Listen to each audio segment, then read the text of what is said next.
అందరికి దండాలు. జై తెలంగాణ. ఈ మీరు అనుకుంటే ఇప్పుడు నేను అంటున్నా కదా, మీ అందరి తరఫుకి వెళ్ళి నేను అంటున్న పాటు 2003 2004 అనుకుంటా సిద్ధారెడ్డి సార్, నేను ఇప్పుడు మీటింగ్ లో సార్ మాట్లాడుతూ ఉపన్యాసం విన్న తర్వాత నాకు అనిపించింది 3వ 4వ సార్ గుర్తుకు లేదు, సిద్దిపేట మన సదాశివపేట పోయినాం మనం. తెలంగాణ సంస్కృతి సాహిత్యము సార్ టాపిక్ ఉండే, తెలంగాణ ఉద్యమాలు విద్యార్థుల పాత్ర నాది ఉండే. ఇద్దరం కలిసిపోయినాం. వచ్చేటప్పుడు లేదు వెళ్ళలేదు, మీరు నేను పోయినాము, మన ఇద్దరం పోయినాం. ఆర్టీసీ బస్సులో పోయి మళ్ళీ ఆర్టీసీ బస్సులో వచ్చినాం. ఇద్దరం వచ్చేటప్పుడు సార్కు నాకు ఫుల్ పంచాయతీ అయింది, కానీ ఆ పంచాయతీ ఇప్పటికి నడుస్తూనే ఉన్నది పంచాయతీ. సార్కి జర కేసీఆర్ క్లాస్మేట్ కనుక కొంచెం ఉంటుంది ఏడ్చు, నాకు జర వేరే తిరిగి ఉంటుంది కాబట్టి అప్పటి నుంచి నడిచి ఇప్పుడు వింటుంటే తెలంగాణ వచ్చి 12 ఏళ్ల తర్వాత మళ్ళా మనం ఏందో, మన భాష ఏందో, మన కథ ఏందో, మన చరిత్ర ఏందో మళ్ళా ఉపన్యాసాలు ఇచ్చి చెప్పుకునే కాడిదాకా మన రాష్ట్రం వచ్చిన తర్వాత చెప్పుడు అనేది నాకు చాలా సిగ్గుచేటు అనిపిస్తుంది. అసలు అదేంది పంచాయతీ పాడుగాను ఇప్పుడు చెప్పింది కదా, సంవత్సరాలకెళ్ళి నడుస్తూనే ఉంటుంది అని చెప్పి, 100 సంవత్సరాలకెళ్ళి నడుస్తూనే ఉన్నది. ఎప్పటికీ ఉండకుండా ఉండాలంటే మీడియా సంస్థలు మనవి కావాలి, మనోళ్ళ మీడియా సంస్థలు కావాలి, సినిమాలు మనోళ్ళు తీయాలి, మన మీద ప్రేమ లేనోళ్ళను ఆంధ్రాకు పంపించాలి. అట్లయితేనే మనకి పంచాయతీ తప్పుతుంది. ఒంట్లే భయం లేదు, లాతోంకి బూత్ బాతోన్సే నయమా అంత అన్నట్టు ఇప్పుడు లాత్ల కాడికి వస్తుందేమో అని అనిపిస్తుంది నాకు. వాటి సైడ్ పోదు కానీ ఇక మరి ఇంతకాలం ఓపిక పట్టి ఉంటే మా వాళ్ళు అక్కడిక్కడ ఆవేశానికి వచ్చి మాట్లాడుతున్నాడు. మా సీన్ అయితే చెప్పిండు, అరే నువ్వు ఆడ దొరికితే చూస్తారా, నువ్వు వైజాగ్ వెళ్ళి ఎప్పుడు వస్తావు, మేము వెయిట్ చేస్తున్నామని. సో అది మరి అది ఎటుపోతుందో తెలియదు. అటువంటి పరిస్థితి అయితే రావద్దని అనుకుంటున్నాం, కానీ మరి ఆడదాకా పోతుందేమో. పంచాయతీ ఎక్కడ మొదలైంది? ఇడుపు గాయిదం పంచాయతీ. ఇడుపు గాయిదం సినిమా పేరు. ఇడుపు గాయిదం అయిపోయి 12 ఏళ్ళు అయింది. ఇడుపు గాయిదం అనే పదము తెలంగాణలో చదువుకోనోళ్ళు ఎవరైనా కానీ, ఎవరికి ఏ ఇంటికి పోయినా కానీ తెలిసిన పదం ఇడుపు గాయిదం అనే పదం. ఇప్పుడు కొత్తగా ఇడుపు గాయిదం అంటే మేము ఇప్పుడు డిక్షనరీలో చూసుకోవాలన్నా, డబ్బింగ్లు పెడతారా, కింద సబ్ టైటిల్ పెడతారా అని అనగానే ఎవడో అన్నాడు, అన్నదాన్ని మీరెందుకు సీరియస్గా తీసుకుంటారని కొంత బయట చర్చ జరుగుతూ ఉన్నది. కానీ అనే టైం ఏంటిది, సమయం ఎటువంటి సమయంలో ఆయన అన్నాడు అని. ఏ సమయం అంటే తెలంగాణ మీద దండయాత్ర జరుగుతున్నది, తెలంగాణ సంస్కృతి మీద దండయాత్ర జరుగుతున్నది అంటే బహిరంగంగా బాలసుబ్రహ్మణ్యం విగ్రహం కాడికెళ్ళి మొదలు పెడితే రోషయ్య విగ్రహము, తర్వాత ఎన్టీ రామారావు విగ్రహం, నడిబొడ్డుల ఇవన్నీ పెడుతున్నారు. ఇవి ఒక్కటే కాదు, ఈ పెట్టే క్రమంలో తెలంగాణ అంటే డిక్షనరీల పదం లేదని చెప్పని ఆంధ్రాలో కూర్చొని మహానాడు వేదిక మీద అక్కడ జరుగుతుంటది. ఇక్కడనేమో అంతకన్నా పెద్ద సభ ఇక్కడ జరిగింది, మైత్రివనం దగ్గర ఎన్టీ రామారావు బొమ్మ ఇక్కడ పెట్టిండ్రు. ప్రభుత్వం అక్కడ ఉంటది, సామంత రాజు ఇక్కడ రేవంత్ రెడ్డి రూపంలో ఉండి ఇక్కడ ఈయన విగ్రహావిష్కరణ ఎన్టీ రామారావు జరుగుతుంది. ఆడ చంద్రబాబు నాయుడు ఉంటాడు, లోకేష్ ఉంటాడు. అదే వేదిక మీద లోకేష్ చెప్తాడు, అండమాన్లో కూడా మా పార్టీ పెడతాము, తెలంగాణలో కూడా పార్టీ పెడతామని చెప్పని అన్నాడు. ఇది ఇక్కడితో ఆగక సంబరంగా మనం పండుగ చేసుకునే టైంలో మనం అంతా ఎన్నో ఏళ్ల తర్వాత, ఎన్నో త్యాగాల తర్వాత, కొన్ని వందలాది మంది బలిదానాల తర్వాత వచ్చిన రాష్ట్రాన్ని మనము సంబరంగా పండుగ వాతావరణం ఉండే టైంలో ఒక దుర్మార్గుడు పవన్ కళ్యాణ్ అనే రూపంలో వచ్చి, నిజంగా వాడు దండయాత్ర చేసినట్టుగానే వచ్చి, ఇప్పుడు ఈ మీటింగ్ లో కూర్చున్న వాళ్ళందరూ మనం ఉగ్రవాదులమే, ఆయన దాంట్లో ఆయన భాషలో ఉగ్రవాదుల మీటింగ్ రౌండ్ టేబుల్ నడుస్తున్నట్టు ఇక్కడ కూర్చొని అని మళ్ళీ అయ్యా జాగిరా ఎవడన్నా సంబరానికి ముచ్చటన కనీసం తెలంగాణ వచ్చినందుకు మీ అందరికీ శుభాకాంక్షలు తెలుపుతున్న 13వ నోట్లకెళ్ళి రాలేదు, పవన్ కళ్యాణ్ అంటే నోట్లకెళ్ళి రాలేదు. కొద్దిగా నీకు ఇంగిత జ్ఞానం ఉండి ఒక రాష్ట్రానికి ఉప ముఖ్యమంత్రి అయిన తర్వాత ఇంకో రాష్ట్రం దగ్గరకు పోయిన తర్వాత కనీసం ఆ మాటలు ఇవి రెండుతో ఆగలే. పాస్పోర్ట్లు కావాలన్నా, ఇండియా పాకిస్తాన్ లెక్క విడగొట్టిండ్రు. ఇవన్నీ ఈ నేపథ్యం అంతా, దీని వెనకాల ఇవన్నీ నేపథ్యం జరిగింది కాబట్టి ఇవాళ పదానికి, ఆ ఇడుపు గాయిదం అనే పదానికి దానికి ఒకడు పెట్టిండా 10 మంది పెట్టిండ్రా, దాని వెనుక ఎవరున్నారు ఏందనేది పక్కకు పెడితే తెలంగాణ భాష మీద, తెలంగాణ సంస్కృతి మీద, తెలంగాణ జీవన విధానం మీద గానమా తెలంగాణమా జనగానమా మా ప్రాణమా, మా ప్రాణంగా బ్రతుకుతున్నటువంటి తెలంగాణ పదమే, తెలంగాణ వాదం నినాదమే ప్రాణంగా బ్రతుకుతున్నటువంటి వాళ్లకు ఇదొక హెచ్చరికల లెక్క వాళ్ళు క్వశ్చన్ చేస్తున్నారనే అభిప్రాయం వచ్చే ఇలా మేము మాట్లాడుతా ఉన్నాం. ఇవన్నీ తెలంగాణ సమాజానికి తెలవాలి, ఆంధ్ర ప్రాంతం కూడా తెలవాలి. మా అమర్ మంచిగా రాసిండు, నేను ఆ పదం గురించి చెప్పేటందుకు చెప్తున్నా. కృష్ణ గోదావరులు కుడి ఎడమ పారగా గోల్కొండ తలపైన కిరీటమై మెరువగా త్రిలింగాల నేల తెలంగాణమై భరతమాత నుదుట సింధూరమై పాడరా పాడరా మన పాట జన తెలంగాణమని ప్రతి నోట, జన తెలంగాణమని ప్రతి నోట. తెలంగాణ అంటే ఏంటిదో కాకతీయుల కాలం నుంచి ఇదంతా త్రిలింగాల నేల, ద్రాక్షారామం, శ్రీశైలం, కాళేశ్వరం, ఈ 3 లింగాల మధ్యలో ఉన్నటువంటి ప్రాంతాన్ని అప్పుడు త్రిలింగ దేశం అనేది అదే కాలక్రమేణా తెలంగాణమైంది.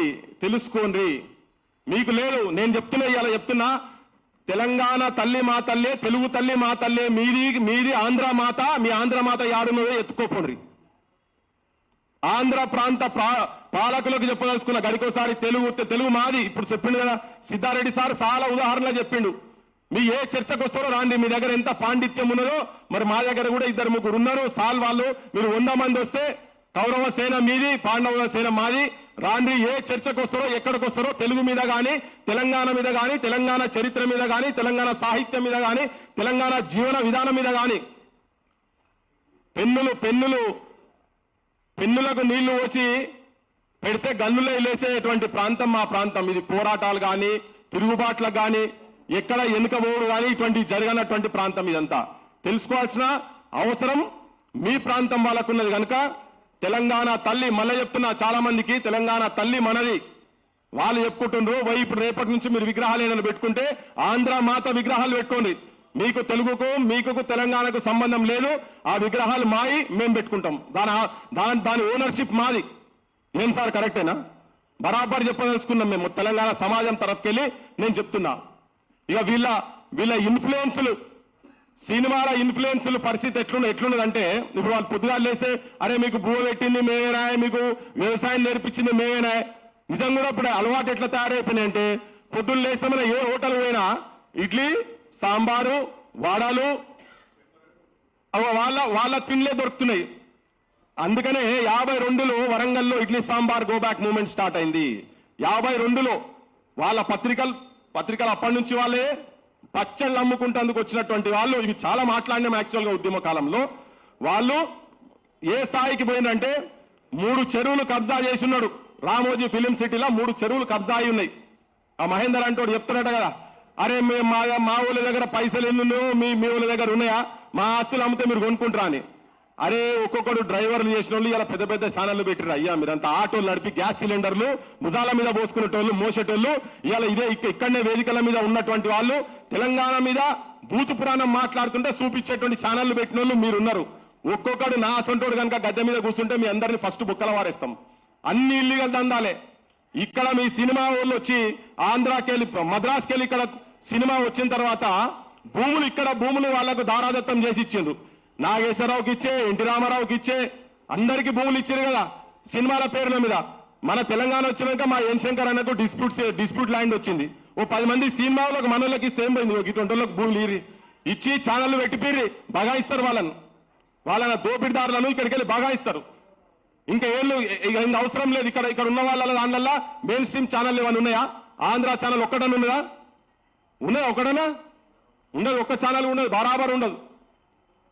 12 సంవత్సరాల తర్వాత కూడా 12 ఏళ్లు గడిచినా గానీ, పుష్కరం ఒక్కటి పోయినా గానీ, వేరు బుద్ధి వారు మానరు బాబు, పాడు బుద్ధి విడ నాడరు బాబు, జాజరి జాజరి జాజరి జాజా జాజరి కిలకిల జాలపుతాడు, ఎన్నడు గాల్తాడో ఆంధ్రోళ్ళ కాడు అని 68లో 56 నుంచి 68 మధ్యలో జరిగినటువంటి అనుభవాల దృష్ట్యా ముచ్చరత్న గారు రాసింది. ఇది దోపిడీ చేసేందుకు వచ్చినటువంటి వాళ్ళ మీద రాసింది.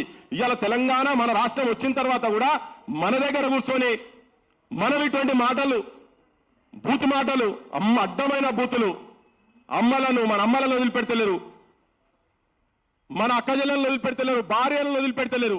అది ఎప్పుడు మన పాలనలో, తెలంగాణ పాలనలో ఉన్న తర్వాత కూడా ఒక్కనన్న అరెస్ట్ చేసిండ్రా? వీళ్ళు పోయి తిరిగిండ్రు, పోలీస్ స్టేషన్ల చుట్టూ పోయి తిరిగిండ్రు. ఆడపిల్లలకు బట్టలు లేకుండా చేసినట్టు చేసి బొమ్మలు పెడుతున్నారు.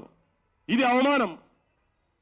మన మన మన తెలంగాణ రాష్ట్రంలో ఒక్క మంత్రి మాట్లాడాడు, ఒక్క ఎమ్మెల్యే మాట్లాడారు, అంతా వాటాలు పంచుకొని ఉన్నారు. మొత్తం తెలంగాణ ధనాన్ని ఆంధ్రోలు దోపిడీ చేస్తుంటే శవాల దగ్గర పేలాలు ఏరుకుంటున్న దగ్గర వీళ్ళు మనోళ్ళు, మన రాజకీయ నాయకులు, రాజకీయ వ్యవస్థ వాళ్ళకు బానిసలై ఉన్నారు కాబట్టినే ఇవాళ ఇటువంటి వేదికల మీద మనసొంటలో మాట్లాడే పరిస్థితి వస్తున్నది.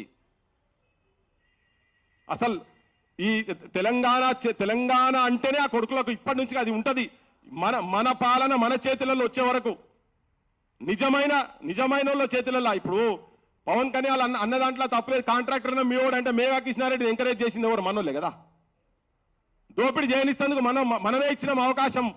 మనోళ్ళు ఎందుకు ఇక్కడ వాళ్ళు ఎందుకు కాంట్రాక్టర్లు కాలేకపోయినరు? సత్తా లేదా? మనోళ్ళు పోయి ఎక్కడెక్కడో కూడా చేస్తున్నారు కదా. ఇలా నారాయణలు, శ్రీ చైతన్యాలు వచ్చిన తర్వాత ఇంకా మన బడులు బంద్ అవుతున్నాయి.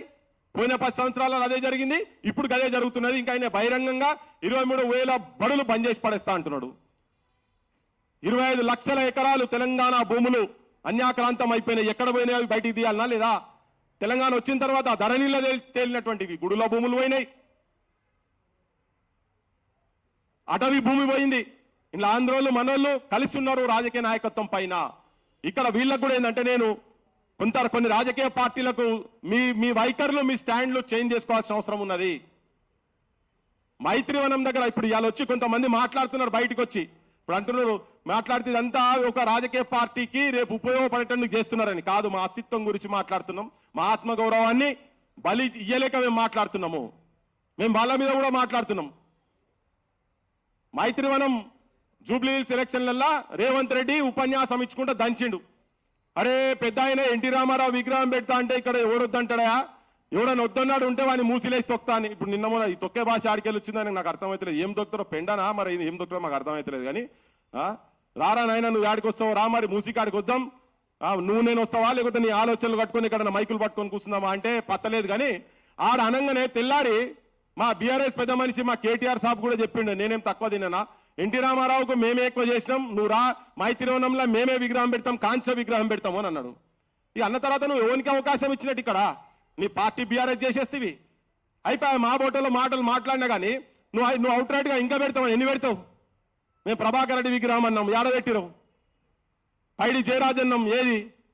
ఆఖరికి మంచో చెడో మా శ్రీనారాయణ రెడ్డి దన్న పెట్టినావా? లేదు. మా సుక్క సత్తయ్య కొన్ని వేల ప్రోగ్రాంలు ఇచ్చిండు, గాయన విగ్రహం పెడతారా? పెట్టరు. మీరందరూ కలిసి ఉన్నారు పైన. మేము పోయి మేమంతా రిస్క్ లో పడి మేము పోయి మా శేఖర్ అని అంటుండే ఇంతకుముందు, మీరు ఇవన్నీ చేస్తుంటే నాకే ఇట్లా అనిపిస్తుంది, చాలా రిస్కులు తీసుకొని పనిచేస్తున్నారు మీరు అని చెప్పని. కోడి చెరువు కాడి పోయినాం. ఏమైంది? కోడి చెరువు గురించి ఎందుకు మాట్లాడతలేరు వీళ్ళంతా? బీఆర్ఎస్ కావచ్చు, ఎవరు ఎందుకు మాట్లాడతలేరు? కొంతమంది లిప్ సింపతి గురించి మాట్లాడతారు. ఇవన్నీ జరుగుతున్నాయి కాబట్టి తెలంగాణ సమాజంలో వాళ్ళకేం ఏమైందంటే ఈ పైనోళ్ళు అందరు మా చేతులలో గివిలతో ఏమవుతుంది కానీ గుర్తుపెట్టుకోండి, మా సొంటి వాయిస్లతోటే రేపు తిరుగుబాటు వస్తుంది, బరాబర్ తిరుగుబాటు వస్తుంది. ఆయన విగ్రహం పెడతా అంటాడు, ఈయన కాంస్య విగ్రహం పెడతా అంటాడు. తనకు సంబంధించిన వాళ్ళు వీళ్ళు మైకులు పట్టుకొని కూర్చుంటారు. పాండవు మా ముఖ్యమంత్రిని మెడ నరుకుతామంటే మేము అందరం ఉన్నాము. వాళ్ళు 100 మంది కౌరవులు అయితే అప్పుడు చెప్పిండు, ధర్మరాజు చెప్పిండట, ఇదే వేదిక మీద చెప్పిండు ఒక పెద్ద మంచి సారు. ఏమంటాడంటే ఆంధ్రుల కాడికి వస్తే లేకపోతే మా పాలకుల కాడికి వస్తే 100 మంది కౌరవులు ఉంటే మేము పాండవులం 5 మంది ఉన్నా కానీ వాళ్ళకు ప్రాబ్లం వస్తే మా ముఖ్యమంత్రికి వచ్చినా కానీ మేము ఉంటామని. మరి మా ఓటర్లు మాట్లాడినప్పుడు ఆడునవా? మా ఓటర్లు మాట్లాడినప్పుడు ఏడులో మేము ఈ విగ్రహాలు బాలసుబ్రహ్మణ్యం విగ్రహం గురించి మాట్లాడే రోజు మీ నోరులు ఏమైనాయి?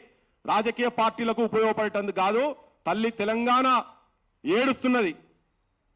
అమరుల కుటుంబాలను ఘోరంగా బూతులు తిడుతున్నప్పుడు కూడా మీరు నోరు మూసుకొని కూర్చున్నారు. ఒక్క నాయకుడు కూడా కనీసం వాళ్ళ ఇళ్ల కాడికి పోయి పరామర్శించి వాళ్ళతో కూర్చొని మీ ఎంబడి మేము ఉన్నాం, ఎవర్రా మాట్లాడేది, మీరు హైదరాబాద్లో ఎట్లుంటారా అని చెప్పని ఒక్కడన్నా మాట్లాడిండా?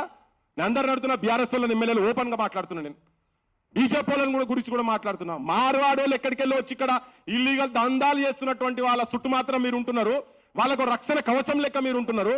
కానీ ఇక్కడ ప్రాంత ప్రజలకు దందాల కాడ పక్క కొడేసాయి బూతులాపటందుకనే కనీసం మాట్లాడరా మీరు? మమ్మల్ని ఒక్కరిని కాదు, తెలంగాణలో జ్యుడిషియల్ సిస్టమ్ గురించి అన్నారు. తెలంగాణ సార్ మీరు చూసిరో లేదో, వాళ్ళ బొమ్మలు కూడా ఉన్నాయి మా దగ్గర, బొమ్మలు కూడా చూపించినాం. మొత్తం తెలంగాణ ఆడోళ్ళందరూ ఇక నేను నోటితో కాదు కానీ ప్రతి ఒక్కరిని తెలంగాణ పేరు చెప్పి అంటుంటే అది మా బోటలకు బాగా కలిగింది. అందుకే మాట్లాడతాం. మీ అమ్మల గురించి కూడా మాట్లాడిండ్రు, మీ అక్క చెల్లెళ్ళ గురించి కూడా మాట్లాడిండ్రు. ఎందుకు రోషం వస్తలేదు అర్థమైతలేదు. పైసలు ఏం చేసుకుంటారా? మీ పదవులు పైసలు నెత్తిలో కొట్టుకుంటారా? ఇజ్జత్ పోయిన తర్వాత వాడు ఎవడో పూరం పోకూడదు అంటాడు, ఇక్కడికి వచ్చి వాడు సినిమాలో డ్రామాలు చేసాడు, వాడు వచ్చి ఇక్కడ మాట్లాడితే మేమైతే కొట్లాడతాం బరాబర్. మీరు మాట్లాడినా మాట్లాడకపోయినా మేము కొట్లాడతాం. కానీ ప్రజలకు చెప్పేది ఏంటంటే ఇవాళ మళ్ళీ ఒక కొత్త ముసుగు పట్టుకొని వచ్చి గా పెద్ద మనిషి ఉంటేనే మంచిగుంటుండే, గతమైన ఉంటేనే బాగుంటుండే, కేసీఆర్ సార్ ఉండేది ఉంటే ఇట్లా జరుగునా అని వేదిక మీద మాట్లాడిన కొంతమంది మేధావులకు నేను ఒక సూటి ప్రశ్న అడుగుతున్నా. హరికృష్ణ అంటాడు ఒక సినిమా ఆర్టిస్టు. హరికృష్ణ చచ్చిపోతే పోతావు, హరికృష్ణ కొడుకు జయకృష్ణ చచ్చిపోతే పోతావు, కృష్ణ భార్య విజయ నిర్మల చచ్చిపోతే పోతావు, ఇంకెవరో ప్రొడ్యూసర్ సినిమా ప్రొడ్యూసర్ చచ్చిపోతే పోతావు. ఆడపోయి ఉట్టిగా బోర్డు కాదు, కట్టి పట్టుకొని నిలబడతాడు పెద్ద మనిషి. రామోజీరావు చచ్చిపోతే నీ కుటుంబంకి వెళ్ళిపోతారు ఆడికి.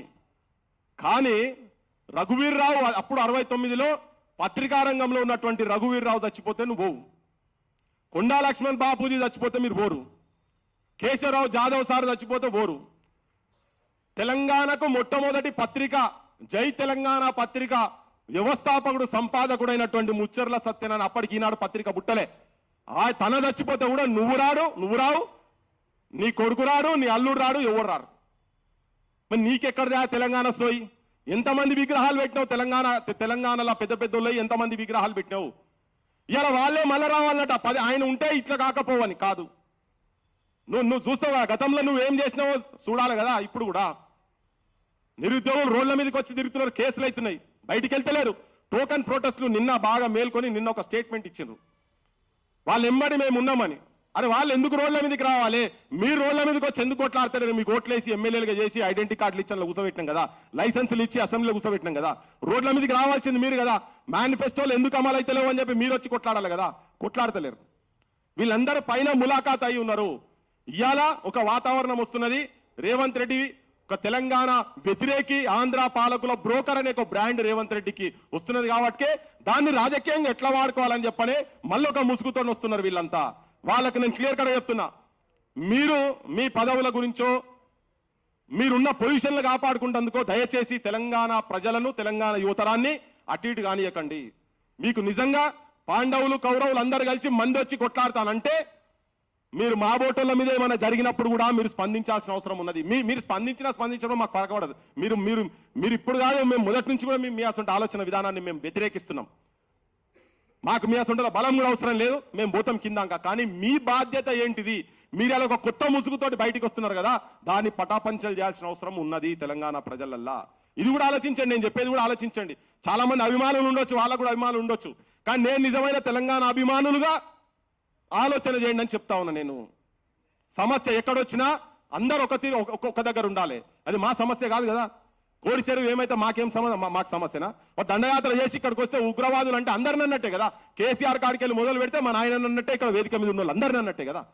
మరి అన్నప్పుడు మీరు ఎందుకు గుట్టి కూర్చుంటున్నారు? ఒక పార్టీ ప్రోగ్రామ్ గా టేకప్ చేయాలి కదా. కోడి చెరువు కాడికి వచ్చి కూర్చోవాలి కదా అందరూ. బీఆర్ఎస్ ఎమ్మెల్యేలు, బీజేపీ ఎమ్మెల్యేలు పోయి కోడి చెరువు కరెక్టా కాదా అని అన్నాడు. మేము వీళ్ళు వచ్చి మా మీద దండ